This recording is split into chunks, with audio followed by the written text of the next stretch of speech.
నమస్కారం. ప్రాయోజిత కార్యక్రమం రుద్రాక్షకు స్వాగతం. రుద్రాక్షలు పవిత్రమైనవి, శక్తివంతమైనవి, మహిమాన్వితమైనవి. అలాంటి రుద్రాక్షలు ధరించడం వల్ల అనుకున్న పనులు నెరవేరుతాయా? ఎలాంటి కష్ట నష్టాలు రావా? అడ్డంకులు తొలగిపోతాయా? అసలు రుద్రాక్ష ప్రాముఖ్యత ఏమిటి అనే విషయాలు ఈ కాలంలో చాలా మందికి తెలియదు. అలాంటి రుద్రాక్షలకు సంబంధించిన పూర్తి వివరాలు మనకు తెలియచేయడానికి ప్రముఖ రుద్రాక్ష నిపుణులు, వేద గణిత శాస్త్రవేత్త, ఎన్నో జాతీయ అంతర్జాతీయ అవార్డ్స్ గ్రహీత డాక్టర్ పాండురంగారావు గారు మన స్టూడియోలో ఉన్నారు. వారిని అడిగి పూర్తి వివరాలు తెలుసుకుందాం. ఓం నమ శివాయ. ఓం నమ శివాయ. ఎప్పట్లాగానే ఒక మంచి మోటివేషనల్ స్టోరీతో మన ప్రోగ్రామ్ స్టార్ట్ చేద్దాం. కథ చెప్పుకొని వెళ్దాం. అసలు అమెజాన్ అడవుల్లోంచి వచ్చే ఆక్సిజన్ 22% ప్రపంచానికి ఆక్సిజన్ అందిస్తుందంట కదా. సో అలాగే అమెజాన్ అడవుల్లో మానవులకి తెలియని ఎన్నో అద్భుతాలు చోటు చేసుకొని ఉన్నాయి. అలాగే భూమి మీద ఎన్నో అడవుల్లో మనుష్యులకి తెలియని ఎన్నో నిగూఢ రహస్యాలు దాగి ఉన్నాయి. కేవలం ఋషులకి మాత్రము, అలాగే తపస్సులకు మాత్రము తెలిసే అనేక విషయాలు దట్టమైన అరణ్యాల్లో ఉండేవి అని చెప్పేవారు మనకి. అలాగే ఇప్పుడు మనం చెప్పుకున్న కథ, చెప్పబోయే కథ, కాకులు దూరని కారడవి, చీమలు దూరని చిట్టడివి. దట్టమైన అరణ్యంలో మనుష్య సంచారమే లేని అడవిలో ఎక్కడో గ్రంథాల్లో లిఖించబడిన ఒక పాండ్, అంటే ఒక నీటి మడుగు ఉంది. అది ఏంటంటే దాంట్లో ఎవరైనా దూకితే మనుష్య దూకితే దేవతలు అవుతారు, జంతువులు దూకితే మనుష్యులు అవుతారు. ఇంత గొప్పది. దీని గురించి ఎవ్వరికీ తెలియదు. చాలా తక్కువ జ్ఞానం ఉన్న వాళ్ళకి, బాగా తపస్సులకి తప్ప. ఒక జ్ఞానవంతుడైన ఒక వ్యక్తి వీటి గురించి తెలిసి ఆ అరణ్యంలోకి వెళ్ళి మామూలుగా పూజ చేసుకొని అందులో దూకి దేవతగా, మనుషుడు కదా దూకితే దేవతలు అవుతారు, దేవతగా అలా వెలుగుని జింపుకుంటూ అలాగ ఆకాశంలో కదిలిపోయాడు. చెట్టు మీద ఒక కోతుల జంట ఉంది, ఆడకోతి మగ కోతి. ఈ కోతుల జంట చూసాయి, ఇదేంటి ఇలా వచ్చాడు దూకి, దేవత వెళ్ళిపోతున్నాడు అని చెప్పి మనము దూకుదాం, మనం ఇందులో దూకుదాం, ఎస్ ఒక జంప్ చేద్దాం. రెండు జంప్ చేశాయి. జంప్ చేయగానే ఆడకోతి అందమైన అమ్మాయిలా తయారైపోయింది, మగకోతి ఒక అందమైన యువకుడిలా చక్కగా ఇద్దరు మంచి అందమైన అమ్మాయి అబ్బాయిగా తయారైపోయారు. కొత్త జంట తయారయ్యారు. చూసుకొని ఆ మగకోతి అంటుంది, అంటే మగవాడిగా మారాడు కదా, మంచి యవ్వనస్తుడిగా, మంచి అందగాడుగా, మంచి ఇదిగా తయారయ్యాడు, మంచి బాడీ అది ఇది. అలాగే అమ్మాయి కూడా అలాగే, నేను ఇంకొకసారి ట్రై చేస్తానంటాడు. ఎందుకు అంటుంది ఆడకోతి. ఎందుకేమిటి, ఇప్పుడు మనం కోతులు దూకితే మనుషులు అయ్యాం, మనుష్యుడు మన కళ్ళ ముందు దూకాడు, అది చూసి మనం దూకాం, వాడు దేవత అయిపోయి వెళ్ళిపోయాడు. మనకి ఒక స్టెప్ వేసాం, రెండో స్టెప్ కూడా వేస్తే దేవతలం అయిపోతాం కదా అన్నాడు. పిచ్చి ఆలోచన చేయకు, అతనికి తెలిసి అది చేశాడు. ఇది చేస్తే ఏమవుతుందో మనకు తెలియదు. అతి సర్వర్త వర్జేత్, అతి ఏది చేయకూడదు. ఇప్పుడు మనకి మంచి పొజిషన్ వచ్చింది, అత్యాస పనికిరాదు. అంటే నువ్వు అలాగే చెప్తావు, నువ్వు దూకపోతే నేనన్నా దూకుతాను, నేనైతే రాను, నువ్వేం చేస్తావు చెయ్యంది అమ్మాయి. సరే వీడు అత్యాశకు పోయి దూకాడు, కోతి అయ్యి వచ్చాడు. పూర్వం కోతి కదా, కోతిలాగా బయటకు వచ్చాడు. అయ్యో కోతిలా బయటకు వచ్చానని బాధపడి జుట్టు పీక్కొని మళ్ళీ దూకితే మళ్ళీ మనిషి అవుతాడని ట్రై చేస్తాడు. ఎన్ని చేసి అంతే కోతి. సరే ఈ అమ్మాయి బయటకు వచ్చిన తర్వాత ఈ అందాన్ని చూసినటువంటి ఆ దేశ రాజు బయటకు వచ్చేసింది.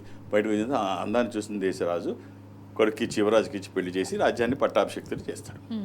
చక్కగా మా రాణి హోదాలో సింహాసనం మీద రాజుతో పాటు కూర్చుంటుంది. ఈ కోతిని ఆడించేవాడు ఒక రోజు పట్టుకున్నాడు, ఒంటరిగా ఉన్న కోతిని పట్టుకొని ఊళ్ళో కోతులు ఆడించి పైసలు సంపాదిస్తున్నాడు.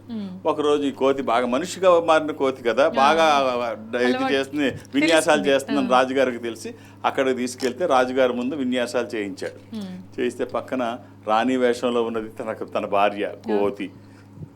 చూసి ఏడవడానికి తప్ప ఇంకా ఏమీ చేయలేదు. చూసి పాపం తను కూడా జాలిపడి పిచ్చమ్మకం వాడా చక్కగా నాలాగా నువ్వు కూడా. సో ఈ కథ మనకి ఏం చెప్తుందంటే అతి సర్వర్త వజ్జయత్, అతిగా ఏది ఆశించకు, అతిగా ఏది చెయ్యకు, ఏది అవసరమో అంతవరకే చెయ్యి. చాలా బాగుందండి. కాలర్ ఉన్నారు హైదరాబాద్ నుంచి, వాణి గారు నమస్తే అండి. గురువు గారు ఉన్నారమ్మా, మాట్లాడండి.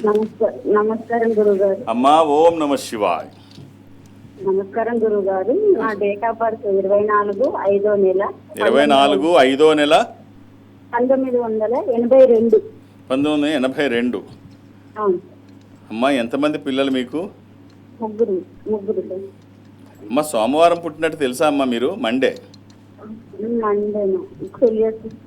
మీరు పుట్టింది సోమవారం. మీ వారు ఏం చేస్తారమ్మా? ఇది విధియా శుక్లపక్షము అమావాస్య నుంచి 2వ రోజు. ఇది మిథున రాశి. అమ్మ మీకు రుద్రాక్ష చెప్తాను, వీలైతే వెయ్యండి. 9 ముఖములు కలిగిన రుద్రాక్ష నవశక్తి స్వరూపము. ఇది అమ్మవారి స్వరూపం. విజయాలు చేకూర్చి దోషాలు నివారించేది. శరీరానికి తాకే విధంగా సూత్రాల్లో వేస్తే మధ్యలో కాకుండా ఆ పక్కన కానీ ఈ పక్కన కానీ వేయండి. 24/7 ఎప్పుడూ వేసుకోవచ్చు. ఎలాంటి నియమాలు లేవు. ఖచ్చితంగా ఈ రుద్రాక్ష వచ్చిన తర్వాత వ్యతిరేక శక్తులు మీ మీదకి రావు. మీరు చేస్తున్న పనిలో సక్సెస్ ఉంటుంది, విజయాలు ఉంటాయి, ఆరోగ్యానికి కూడా మంచిది. ఆల్ ది బెస్ట్ అమ్మ. ఉల్లూరు నుంచి మరో కాలర్ పార్వతి గారు ఉన్నారు. పార్వతి గారు ఎవరి గురించి తెలుసుకోవాలనుకుంటున్నారో మాట్లాడండి అమ్మా. అమ్మా ఓం నమ శివాయ్. ఓం నమ శివాయ్. నమస్కారం గురుగారు. నమస్కారం. ఏమిటమ్మా? చిన్నప్పుడు నేను పుట్టినప్పటి నుంచి నాకు కష్టాలు ఎదురవుతున్నాయి గురుగారు. పుట్టినప్పటి నుంచి నాకు ఒక తెలిసిన కాడి నుంచి నాకు కష్టాలే గురుగారు. అమ్మా ఏం చేస్తున్నావు అమ్మా? నేను ఏమి చెయ్యాలన్నా ఇంట్లోనే ఉన్నానండి. నా భర్త కూడా లేరు, 2 పిల్లలు. ఆ భర్త ఏం చేస్తాడమ్మా? ఆయన ఈనాడు ఆఫీస్లో చేశారండి, యాక్సిడెంట్ చనిపోయారు. ఈనాడు ఆఫీస్లో చేసేవాళ్ళండి మా ఆయన, యాక్సిడెంట్ లో చనిపోయారండి. 2 పిల్లలండి. అమ్మా డేట్ ఆఫ్ బర్త్ ఉందమ్మా? ఉందండి. 8వ తారీఖు 4వ నెల అండి. 8వ తారీఖు 4వ నెల 1981 అండి. 1985. ఒకటండి 81 సాయంత్రం అండి. టైం తెలియదండి. 81 అవునండి. బుధవారం సాయంత్రం అని తెలుసా అమ్మా నీకు? బుధవారం అని చెప్పారండి. బుధవారం సాయంత్రం. అవునండి. పిల్లలు ఎంతమంది అమ్మా? పిల్లలు 2 అబ్బాయిలండి. పంచమి శుక్లపక్షము శుద్ధ పంచమి. పిల్లలు ఎంతమంది అని అడుగుతున్నారు. 2 పిల్లలు. ఏం చేస్తున్నారమ్మా పిల్లలు? పెద్ద అబ్బాయి బీటెక్ అండి, 3వ సంవత్సరం. ఏ అవకాశాలు? మీ ఆయన ఏం చేస్తారమ్మా? మా ఆయన ఈనాడులో చేసేవారండి, యాక్సిడెంట్ చనిపోయారు. ఈనాడులో చేసేవారు, యాక్సిడెంట్ లో పోయారు. సారీ అమ్మా. నేను ఏం చేసినా అవ్వట్లేదు, అది లేదు ఇది లేదు. ఇప్పుడు ఎంతకాలమైనా ఇలాగే ఉంటున్నాను. ఈ ఎంతకాలమైనా ఇలాగ ఆలోచనలో మార్పు రానంత వరకు మనం ఇలాగే ఉంటాం. చాలామంది ఏం చెప్తారంటే నా దగ్గరికి వచ్చిన వాళ్ళలో, గతంలో కూడా ఇది మనం డిస్కస్ చేశాం. నేను 20 సంవత్సరాల నుంచి నా జీవితంలో మార్పు రాలేదు. అప్పుడు ఎలా ఉన్నానో ఇప్పుడు అలాగే ఉన్నాను. అప్పుడు ఎంత సంపాదిస్తున్నానో ఇప్పుడు అంతే సంపాదిస్తున్నాను. సంపాదన ఏ రోజు ఒక 10 రూపాయలు దాయడానికి లేదు, ఒక 100 రూపాయలు సేవింగ్ అన్నది లేదు. ఇలాగే చెప్తుంటాను. మనం అడిగితే అతను ఏం ఇలా చెప్పిన అతను నేను అడిగాను ఏం చేస్తారు అని. నేను కార్ డ్రైవింగ్ చేస్తాను. సొంత కార్ అంటే కాదు, డ్రైవర్ ఉద్యోగం చేస్తున్నాను. ఇప్పుడు మనం ఆలోచిద్దాం. ఇప్పుడు డ్రైవర్ ఉద్యోగం చేస్తే ప్రపోర్షనేట్గా, అంటే ఇప్పుడు ఆ జీతం కొంచెం పెరుగుద్ది తప్ప, పిల్లలు పెరుగుతున్నారని, అవసరాలు పెరుగుతున్నాయని 2 లక్షలు అయితే ఇవ్వడుగా. ఆ 20,000 30,000 ఉంటుంది. నీకు ఖర్చులు పెరిగాయని, పిల్లలు పెరుగుతున్నారని, అవసరాలు పెరుగుతున్నాయని లక్షల్లో జీతం ఇవ్వడు. సో ఇప్పుడు 20 సంవత్సరాలు ఇలాగే ఉన్నానని కాదు, ఇంకో 20 సంవత్సరాలు చేసినా అతను అలాగే ఉంటాడు. ఏమీ మార్పు రాదు. మార్పు రావాలి అంటే ఆలోచనలో మార్పు రావాలి. నీ దగ్గర ఉన్న సమయాన్ని మనీగా ఎలా కన్వర్ట్ చేసుకోవాలి, ఆదాయ వనరులు ఎలా పెంచుకోవాలి, 2-3 ఆదాయ, అంటే యాక్టివ్ ఇన్కమ్, ప్యాసివ్ ఇన్కమ్ 2 అవసరం. ఇది ప్రయత్నం చేస్తే ఏది అసాధ్యం కాదు. చిన్నగా అన్నా మీరు అలా చేయకుండా అలాగే కూర్చొని నేను ఇలాగే ఉంటాను, మార్పు రావట్లేదంటే ఎప్పటికీ మార్పు రాదు. మీలో కదలిక రావాలి, మీ ఆలోచనలో మార్పు రావాలి. అమ్మ ఒక రుద్రాక్ష కుదిరితే వేసుకోండి అమ్మా. ఎక్కడి నుంచి మాట్లాడుతున్నారు మీరు? సరే మీ ఫోన్ నెంబర్ నేను తీసుకుంటాను, మీకు ఒక రుద్రాక్ష నేను పంపిస్తాను. మీరేమీ దానికి పే చేయక్కర్లేదు. సరే మీ ఫోన్ నెంబర్ నేను తీసుకుంటాను, మీరు ఎక్కడున్నా మీకు నేను రుద్రాక్ష పంపిస్తానమ్మా. అది నేను ఇక్కడ మీకు ఎవరన్నా హైదరాబాద్లో ఉంటే తీసుకోండి, లేకపోతే నేను కొరియర్ మీరు ఎక్కడుంటే అక్కడికి చేస్తాను. అది వేసుకోండి, అన్నీ బాగుంటాయి. ఆలోచనలో మార్పు తీసుకురండి. హైదరాబాద్ నుంచి ఉన్నారు లక్ష్మి గారు. లక్ష్మి గారు నమస్తే అమ్మ, మాట్లాడండి అమ్మా. ఎవరి గురించి కనుక్కోవాలనుకుంటున్నారు? గురువు గారు ఉన్నారు. హలో లక్ష్మి గారు. హలో లక్ష్మి గారు. నో అవసరం. మరో కాలర్ ఉన్నారు, ఆ కాల్ కట్ అయిపోయింది. షరీఫ్ వనపర్తి నుంచి. షరీఫ్ గారు నమస్తే అండి, గురువు గారు ఉన్నారు, మాట్లాడండి షరీఫ్ గారు. షరీఫ్ గారు చెప్పండి. షరీఫ్ గారు నమస్తే మేడం. నమస్కారం షరీఫ్ గారు. గురువు గారు మాట్లాడుతున్నారు, మాట్లాడండి షరీఫ్ గారు. టీవీ సౌండ్ తగ్గించేసి. ఎలా ఉన్నారు షరీఫ్ గారు? బాగున్నా sir. Very nice. Date of birth ఇస్తారా? మా బాబు డేట్ ఆఫ్ బర్త్ 2022. 2022. 4 ఏళ్ళ పిల్లాడు. స్కూల్లో జాయిన్ చేశారా? చేయలేదు సార్, ఇంకా నర్సరీ చేపియాలి, ఈ ఇయర్ చేపియాలి. నర్సరీలో జాయిన్ చేయాలి. చేయండి చేయండి చేయండి. ఒక చిన్న రుద్రాక్ష చెప్తాను, వీలైతే వెయ్యండి. బాలరిష్టాలు లేకుండా. పిల్లలకి రకరకాల ఇబ్బందులు ఉంటాయి, ఆరోగ్యపరంగా కావచ్చు, అంటే వాళ్ళు నడుస్తూ పడిపోతారు, మంచం మీద పడిపోతారు. వాతావరణంలో చిన్న మార్పు వచ్చినా వాళ్ళకి అటాక్ అవుతుంది.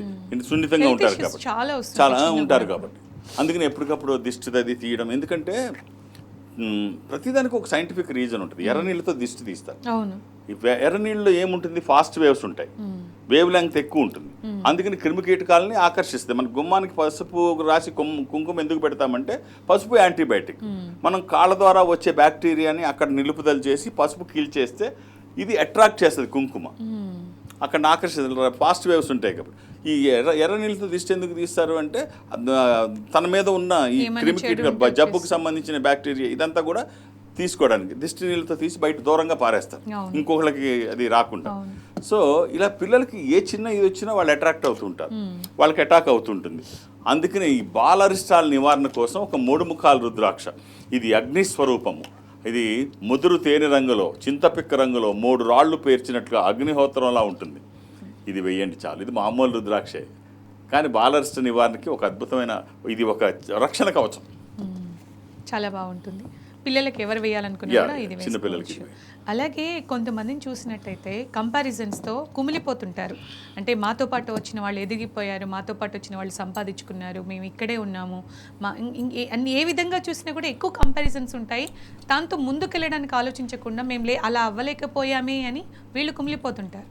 సో అలాంటి వాళ్ళకి ఏం చెప్తారు? ఒక్కసారి అయిపోవడానికి ఎవరి దగ్గర అల్లావుద్దీన్ మ్యాజిక్ మన దీపం ఉండదు. ఈ మ్యాజిక్ దీపం ఎవరి దగ్గర ఉండదు. అది ఉన్నది కరెక్ట్ కాదు, నిలబడదు. కన్సిస్టెన్సీ, మనం కంటిన్యూగా ఏదో ఒకటి చేస్తూ ఉండాలి. ఓవర్ నైట్ ఏది రాత్రి కోటీశ్వరులు ఎవరూ అయిపోరు. ఇది మ్యాగీ కాదు 2 minutesలో చేసి తినడానికి. ఇది జీవితం. చాలామంది వ్యాపారం పెట్టి ఏంటి వాళ్ళు ఎంత వచ్చింది ఇంతేనా, అరే మొదటి రోజు రెండో రోజు వారం రోజుల్లో నువ్వు ఎలా డబ్బులు ఎలా ప్రాఫిట్స్ వస్తాయి. కంగారు పడద్దు, నిదానంగా. ఇప్పుడు నిన్ను నువ్వు బిల్డ్ చేసుకో, నీ వ్యాపారాన్ని డెవలప్ చేసుకో, నిరుత్సాహపడకు. రోజుకి పెంచుకోవడానికి మార్గం ఆలోచించు. ఒక్క రోజులో ఏది జరగదు. KGF హీరో అతను చిన్న పాత్రలు, చిన్న సీరియల్స్లో చిన్న నటుడు. అతనికి చాలా తక్కువ అమౌంట్స్ వచ్చాయి. ఎవరికైనా అంతే, చాలా చిన్న అమౌంట్స్ ఇస్తే మిగిలిన వాళ్ళందరూ జల్సాలకి వాడడం, సినిమాలకి వెళ్ళడం, ఏయో కొనుక్కోవడం, ఇంటి దగ్గర ఇవ్వడం, లగ్జరీ కార్లు. అతను అలాగేమీ చేయలేదు. వచ్చిన ప్రతి రూపాయి తన మీద పెట్టుబడి పెట్టాడు. తన హెయిర్ స్టైల్ మీద, తన బాడీ బిల్డ్ చేయడం కోసం, తన గెటప్ కోసం, మొత్తం అంతా డ్రెస్సులు అన్నీ తను ఎలా ఫోకస్ చేసుకోవాలో. అందరూ పిచ్చోడి కింద చూశారు. వచ్చిన రూపాయి అంతా ఇలా పాడు చేస్తాడు వీడు, ఎక్కడ సేవ్ చేయడు, ఎక్కడ ఏది చేయడు, ఇలా పాడు చేస్తున్నాడంటే లేదు, తన మీద ఇన్వెస్ట్ చేస్తున్నాడు. ఎందుకంటే తనకు ఎంట్రీ దొరికింది, తన జనం చూస్తున్నారు, తన ఇంకా బెటర్ పొజిషన్లో తను ప్రజెంట్ చేసుకోవాలి. ఎక్కడికి వచ్చాడో నేను చెప్పక్కర్లా మీకు. సో కాబట్టి ఇది ఓవర్ నైట్ ఏది జరగదు. మీరు డబ్బు గలవాళ్ళు కావాలి అంటే డబ్బు సంపాదించాలి అంటే డబ్బు ఖర్చు పెట్టడం కూడా తెలియాలి. సో ఒక బిజినెస్ స్టార్ట్ చేస్తే దాన్ని అంటే వెంటనే రిటర్న్స్ కాకుండా ఖచ్చితంగా కొంచెం టైం పడుతుంది. దానికి ఓపిక ఎంత అవసరం అంటారు? రిటర్న్స్ ఓవర్ నైట్ ఎప్పుడు రావు, అప్పటికప్పుడు అద్భుతాలు జరగవు. అలా జరిగితే జనం చప్పట్లు కొడతారు తప్ప చరిత్ర సృష్టించలేం. చరిత్ర సృష్టించాలి అంటే టైం తీసుకోవాలి. టైం తీసుకొని మీరు ఎంత బాగా బిల్డ్ చేయగలిగితే, మీ మీద జనానికి నమ్మకం కలగాలి, మీ మీద మీకు నమ్మకం కలిగితే మీరు ఏదన్నా చేయగలుగుతారు, ఎలాంటి అద్భుతాలన్నా జరుగుతాయి. ఇంకొంతమంది విషయం తీసుకుంటే ఇప్పుడేమో వాల్ట్ డిస్నీని ఎన్ని మాటలు అన్నారు, ఎన్ని మాట్లాడినారు. Okay. అతను అమెరికాలో డిస్నీల్యాండ్ ఎన్ని మాట్లాడినారు, ఎందుకు పనికిరాడు అన్నారు. కథలు రాయడానికి వెళ్తే తిట్టేవారు. ఆఖరికి అది ఏంటది ఎలకన్ను పిల్లి ఏముంటది టామ్ అండ్ జెర్రీ క్రియేట్ చేసి తనే పెడితే ఆశ్చర్యపోయింది సమాజం. ఇప్పుడు టామ్ అండ్ జెర్రీ తెలియని వాళ్ళు లేదు. ఇప్పుడు తర్వాత అవన్నీ చూసే రామోజీరావు ఇక్కడ ఇన్స్పిరేషన్ వాల్ట్ డిస్నీ. సో కాబట్టి మనం ఏది ఓవర్ నైట్ రాదు, అలా ఎక్స్పెక్ట్ చేయొద్దు. మిమ్మల్ని మీరు పదును పెట్టుకోండి, మీ శిల్పాన్ని మీరే చెక్కుకోండి. శిల్పం మీరే, ఉలి మీరే. మిమ్మల్ని మీరు ఫోకస్ చేసుకోండి, మీ శిల్పాన్ని మీరే చెక్కుకోండి. అంతేగాని వాళ్ళు ఏదో ఇవన్నీ పట్టించుకోకండి. అలాగే ఈ కంపారిజన్స్ తగ్గించుకోవడానికి అంటే ఇప్పుడు మీరు చెప్పారు ఓవర్ నైట్లో ఎవరు కాలేరని, అలాంటి వాళ్ళు ఎలా ఉంటే మంచిదంటారు? అంటే వాళ్ళని వాళ్ళు ఎలా మార్చుకోవాలి? అంటే మన అవసరాలకి తగ్గట్టుగా మన నీడ్స్ ఏమున్నాయి. మనం ఏదైనా వ్యాపారం చేస్తున్నామంటే అంటే అది పెర్ఫెక్షన్ దాంట్లో అవసరం. చాలామంది అది చూడరు. డెడికేషన్ అంటే ఒక డిజైర్ ఉంటుంది, బర్నింగ్ డిజైర్ కావాలి. ఒక డిజైర్, అది బర్నింగ్ డిజైర్ కావాలి. అంటే ఈ ప్రతిదాన్ని ఎలా ఆలోచించాలంటే action plus vision is equal to transformation. Action minus vision అయినా, విజన్ మైనస్ యాక్షన్ అయినా అది ఇమాజినేషన్. సో పెర్ఫెక్షన్ కోసం ప్రయత్నం చేసినప్పుడు అంటే దాని పట్ల పూర్తి అవగాహన కలిగి అప్పుడు నష్టపోవు. ఇప్పుడు ఒక వ్యక్తి వాళ్ళ ఇంటికి వెళుతున్నాడు, ప్రావిజన్స్ తీసుకురావాలి. ఇది గతంలో ఒక ఎగ్జాంపుల్ చెప్పాను. ఇంటి చివరి నుంచి ప్రావిజన్స్ తీసుకురావాలి. ప్రావిజన్స్ అంటే సరుకులు తేవాలి. వెళ్ళి సరుకులు తెస్తున్నాడు. మధ్యలో ఎవరో వచ్చి నీ ఇల్లు ఇటు కాదు వేరే దగ్గరికి వెళ్ళమంటే వెళ్తాడా? వెళ్ళడు. ఎందుకు వెళ్తాడు? అతనికి తెలుసు కదా, రోజు తెలుసు. అంటే ఎన్నిసార్లు ఎవరు ఎన్ని చెప్పినా తన ఇంటికి తన కళ్ళు మూసుకొని వచ్చేస్తాడు ఆ వీధి చివరి దాంట్లో. అలాగే మీ బిజినెస్లో మీ ఇంటికి మీరు ప్రావిజన్స్ తీసుకొని ఎంత పర్ఫెక్ట్గా వెళ్తున్నారో మీరు చేస్తున్న బిజినెస్కి అంత బాగా మీకు తెలిసి ఉండాలి. ప్రతి డిపార్ట్మెంట్ మీకు తెలిసి ఉండాలి.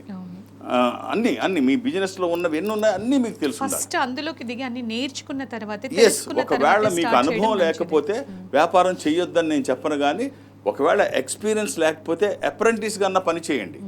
ఏ వ్యాపారంలో మీరు సక్సెస్ అయ్యి అది చేద్దాం అనుకుంటున్నారో అదే వ్యాపారంలో వాళ్ళ జీతం ఇవ్వకపోయినా పర్వాలేదు, నెల 2 నెలల్లో మీరు అక్కడ అప్రెంటిస్గా చేయండి. అది ఎందుకు సక్సెస్ అయిందో క్లోజ్గా మీరు అబ్జర్వ్ చేసే అవకాశం ఉంటుంది. అందులో ఏమైనా పొరపాట్లు ఉంటే మీరు క్లోజ్గా అబ్జర్వ్ చేస్తున్నారు కాబట్టి ఈ పొరపాట్లు నేను చెయ్యను అని మీరు సరి చేసుకునే అవకాశం ఉంటుంది. కాబట్టి ఆ అనుభవం లేకపోయినా పర్వాలేదు, అప్రెంటిస్గా పని చేయండి. సక్సెస్ కోసం ప్రయత్నం చేయండి. మీ ప్రయత్నానికి ఈశ్వరానుగ్రహం తోడు మీ పెద్దల ఆశీర్వచనం కూడా ఉంటే అద్భుతాలు జరుగుతాయి. రైట్. పాల్వంచి నుంచి మరో కాలర్ ఉన్నారు, వేణుగారు. వేణుగారు గురువు గారు ఉన్నారండి, మాట్లాడండి వేణుగారు. హలో వేణుగారు. హలో. ఓం నమ శివాయ. ఓం నమ శివాయ సార్. చెప్పండి సార్. ఇంట్లో బాగోట్లేదు సార్. అసలు ఇంత నీరసం ఏంటి వేణుగారు? నీరసం సార్. ఏదన్నా బయటికి పోతే ఫంక్షన్లకు ఏదన్నా పోయినా నీరసం, దిష్టి కలిగి వారం 10 రోజులు అసలు లేవట్లేదు సార్. ఇంట్లో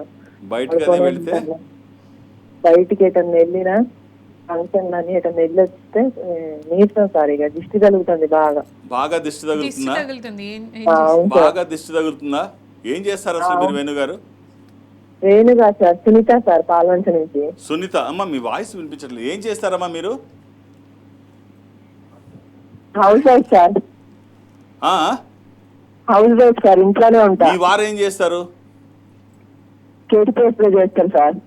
ఏమ్మా? KTPS sir. అవును సార్. సునీత గారు, ఇవన్నీ లేనిపోయిన ఆలోచనలు అన్ని జనానికి మన మీదే దృష్టి పెట్టడానికి వేరే పని వాళ్ళకు ఉండదా?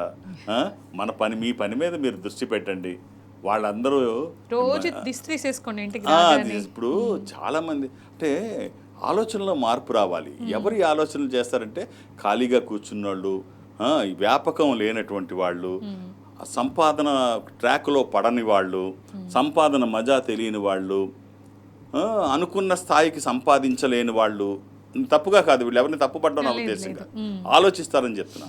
ఇప్పుడు అవన్నీ బాగా ఉంటే ఇవేమి ఆలోచించారు, అసలు కనిపించవు. ఇప్పుడు అంబానీ ఇంటికి ఎక్కడ దిష్టి విగ్రహం పెట్టరు, గుమ్మడికాయ కట్టరు, దిష్టి బొమ్మలు అవి పెట్టరు. సో మామూలుగా కోటేశ్వర్లు ఎవరు కూడా అమితాబ్ బచ్చనో లేకపోతే ఇంకోళ్ళో వచ్చి నాకు దిష్టి తగులుతుందని ఎవరు చెప్పరు. నాకు నజర్ తగులుతుంది జనం అది ఎవరు చెప్పరు. ఎవరు చెప్తారంటే ఈ డైలీ వేజెస్ చేసుకొని లేకపోతే చిన్న పనులు మా వ్యాపారానికి దిష్టి తగిలేస్తుందండి. అసలు నువ్వు ఇవన్నీ ఎందుకు ఆలోచిస్తున్నావు? అసలు పెద్ద స్థాయిలో ఉన్నప్పుడు ఎవరు ఆలోచించరు. నువ్వు కాన్సన్ట్రేషన్ కంప్లీట్ డబ్బు మీద సంపాదించు. జనానికి ఇదే పని కాదు. సో అమ్మ మీకు ఒక రుద్రాక్ష చెప్తాను, వీలైతే వేసుకోండి. అమ్మవారి స్వరూపం 9 ముఖాలు రక్షణ కవచంగా ఉంటుంది. వేసుకొని చూడండి అమ్మ, చాలా బాగుంటుంది. శుభం. జగిత్యాల నుంచి సాగర్ గారు ఉన్నారు. నమస్కారం సాగర్ గారు. గురువు గారు ఉన్నారు. ఎవరి గురించి తెలుసుకోవాలనుకుంటున్నారో మాట్లాడండి. నమస్కారం గురుగారు. ఓం నమ శివాయ. నమస్కారం. ఓం నమ శివాయ గురుగారు. సాగర్ గురుగారు నా పేరు శ్యాము. నేను శ్యామ్. ఆగస్టు 15, 1986 లో ఇండిపెండెన్స్ డే 15th August 1986. ఏం చేస్తున్నారండి? నేను స్టడీ కంప్లీట్ అయిపోయింది. ఏం చదువుకున్నారు? నేను డిగ్రీ డిస్టెన్స్ లో పీజీ చేశానయ్యా. Very nice, very nice. శుక్రవారం పుట్టినట్టు తెలుసా మీరు? అవునయ్యా, అవును, వాస్తవం, కరెక్ట్. ఫ్రైడే. ఇప్పుడు పిల్లలు ఎంతమంది? ఏం చేశారు? ఇప్పుడు ప్రెసెంట్ ఏం చేస్తున్నారు? పాప, బాబు, వైఫ్ డిగ్రీ కంప్లీట్ అయింది, హౌస్ వైఫ్. ఇది ఏకాదశి రోజు పుట్టారు మీరు. ఆ రోజు ఏకాదశి. ఇది ధనుసు రాశి. అయ్యా ఇప్పుడు ఏం పని చేస్తున్నారు మీరు? అయ్యా నేను ప్రజెంట్ ఇప్పుడైతే అంటే ఇంతకుముందు ఇన్సూరెన్స్ కూడా తిరుగుతా ఉంటా. ప్రైవేట్ జాబ్ చేస్తుంటాయా. Private job. ఏం జాబ్ అది ప్రైవేట్ది? అంటే ఇన్సూరెన్స్, దాంట్లో ఇన్సూరెన్స్ జాగ్రత్తగా చేస్తే మంచిదే. మంచి ఇన్కమ్ సోర్సే ఉంటుంది ఇన్సూరెన్స్ లో.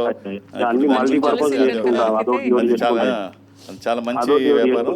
దాని మీద దృష్టి పెట్టండి. ఒక 7 ముఖాలు 10 ముఖాలు ఏకముఖి. 7 ముఖాల లక్ష్మీ స్వరూపము, శని దోషములకి మంచిది. దశముఖి విష్ణు స్వరూపము, మానసిక ఒత్తిళ్లు తగ్గడానికి, వాస్తు దోషములు పోవడానికి, న్యాయపరమైన చిక్కులు అధిగమించడానికి. ఏకముఖి రుద్రస్వరూపము, అపమృత్యు బాధలు లేకుండా. కుదిరితే ఈ 3 వేయండి, లేకపోతే ఏదన్నా ఒక్కటి వేయండి. మనం చేస్తున్న పనికి దైవికమైన సంపద తోడైతే, అంటే యుద్ధానికి వెళ్ళి, ఇప్పుడు సమాజం యుద్ధమే. మనం బతకాలంటే ప్రతి నిత్యం చేయాల్సింది యుద్ధమే. ఈ యుద్ధంలో మనం చేసేటప్పుడు ఆయుధాలతో యుద్ధం చేస్తే ఫలితాలు బాగుంటాయి, ఒత్తి చేతులతో యుద్ధం చేస్తే ఫలితాలు తక్కువ ఉంటాయి. సో దైవికమైన సంపద, ఒక మంచి సంపద మీ దగ్గర ఉంటే మీరు చేస్తున్న యుద్ధానికి తోడవుతుంది. All the best. సుమతమ్మ ఉన్నారు హైదరాబాద్ నుంచి. సుమతమ్మ గారు నమస్కారం అమ్మ. గురుగారు ఉన్నారు, మాట్లాడండి. అమ్మా ఓం నమ శివాయ. హలో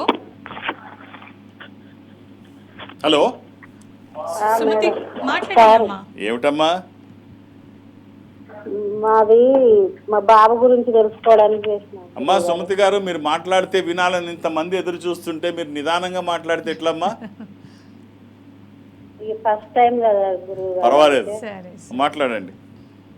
మా బాబు గురించి తెలుసుకోవడానికి చేసిన గురువు. డేట్ ఆఫ్ బర్త్ అమ్మా? డిసెంబర్ 12, 12వ నెల 2018. 12వ నెల 2018. మీ బావ ఏజ్ 2018. అమ్మ సంవత్సరం 2018.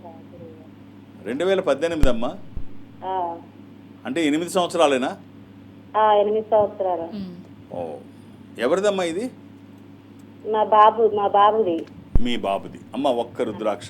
వీళ్ళకి హెల్త్ అండ్ ఎడ్యుకేషన్, చదువుల కోసం. ఇది అష్టముఖి రుద్రాక్ష. ఇది గణపతి స్వరూపం. విఘ్నాలు లేకుండా ముందుకు వెళ్ళడానికి, నిర్విఘ్నంగా అన్ని పనులు చేసుకోవడానికి, కెరీర్ కోసము, ఎడ్యుకేషన్ కోసము, వాక్కుకి సంబంధించి, నాలెడ్జ్కి సంబంధించి. ఇది ఒక మామూలు రుద్రాక్షే కావచ్చు. అది వాళ్ళ దగ్గరికి వచ్చిన తర్వాత ఎన్ని ఫలితాలు వస్తాయో మీరు చూస్తారు. శుభం. అలాగే కొంతమందిని చూసినప్పుడైతే ఎప్పుడు గతం తలుచుకొని వాళ్ళని ఎప్పుడెప్పుడో ఎవరెవరో విమర్శించారని, మమ్మల్ని వాళ్ళలా అన్నారు, వీళ్ళిలా అన్నారు, మేము ఇన్సల్ట్ ఫీల్ అయ్యామని బాధపడుతూ చాలా ఫీల్ అవుతూ ఉంటారు. చాలా మంది ఉంటారు. అనవసరమైన తలుచుకొని, అనవసరమైన గుర్తు చేసుకొని, అవసరం లేని టైంలో అవసరం లేని వాళ్ళ గురించి ఇప్పుడు కూడా మనం ఇద్దరు ముగ్గురు కాలర్స్ మనం ఇప్పుడు కూడా చూసాం. అనవసరమైన విషయాల మీద బాధపడడం, అనవసరమైన గుర్తు తెచ్చుకొని బాధపడడం, ఇలా చేస్తుంటారు. ఇది చాలా కామన్. ఒకరోజు కలకత్తా నగరంలో శిష్యుల్ని వేసుకొని స్వామి వివేకానంద భిక్షాటనకి బయలుదేరాడు. భిక్షాటనకి బయలుదేరితే మామూలు చిన్నగా, ఎక్కువ కాకుండా చిన్నగా శబ్దం చేసుకొని, చిన్నగా గంటతో చిన్నగా శబ్దం చేసుకొని వెళుతూ ఉంటే, సరే మాత భిక్షా, ఈ సాధుత్వం అంటే ఇది తీసుకున్న వాళ్ళందరూ, కాషాయం వేసుకున్న వాళ్ళందరూ భిక్షాటం చేస్తారు. కాషాయం వేసుకున్న వాళ్ళందరూ వాళ్ళు వీళ్ళని కాదు, అందరూ భిక్షాటం చేస్తారు. అలా చేస్తున్న సమయంలో మాతా భిక్షాందేయి అని అడుగుతున్న సమయంలో ఒక ఆమె వచ్చి బియ్యం వేసిందంట. ఒక ఆమె వచ్చి కుళ్ళిపోయిన అరటిపండు వేసింది. ఒక ఆమె వచ్చి బయటకు వచ్చి బండ బూతులు తిట్టింది. దున్నపోతులాగా ఉన్నావు, ఏం పోయే కాలం నీకు, నీ వయసు వాళ్ళందరూ మంచి బాగా కష్టపడి కుటుంబాన్ని పోషిస్తున్నారు, పక్క వాళ్ళకి సాయం చేస్తున్నారు, నువ్వేమో ఇంత వయసులో ఉండి నువ్వేమో అడుక్కుంటున్నావు పాత్ర పట్టుకొని, సిగ్గులేదా, నోటుకు వచ్చినట్టు తిట్టి. సరే ఇదంతా అయింది.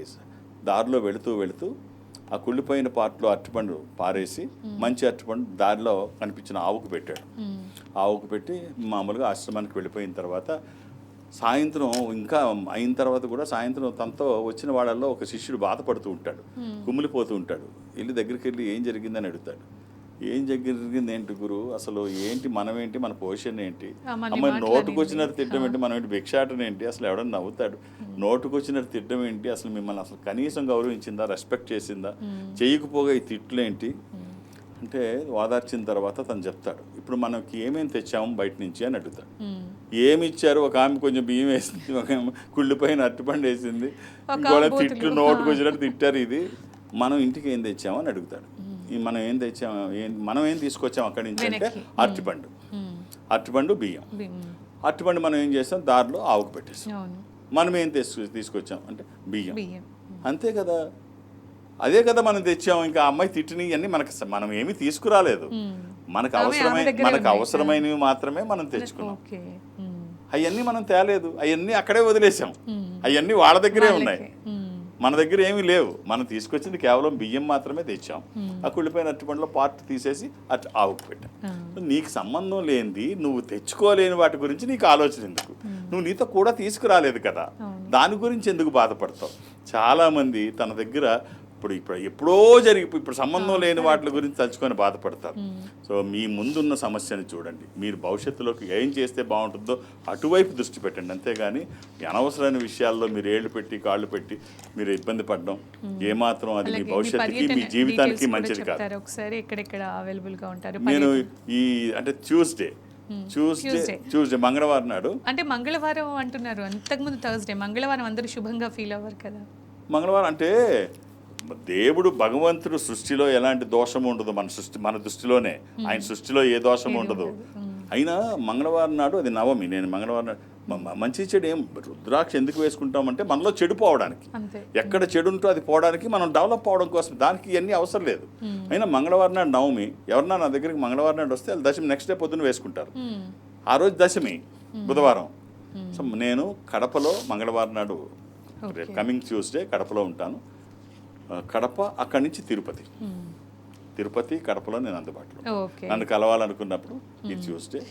రైట్ గురుగారు, రుద్రాక్షలకు సంబంధించిన మంచి విషయాలతో పాటు ఒక మంచి మోటివేషనల్ స్టోరీ, అలాగే చాలా విషయాలు తెలియజేశారు. Thank you so much. ఓం నమః శివాయ. ఇది వాళ్ళ రుద్రాక్ష కార్యక్రమం. నమస్తే.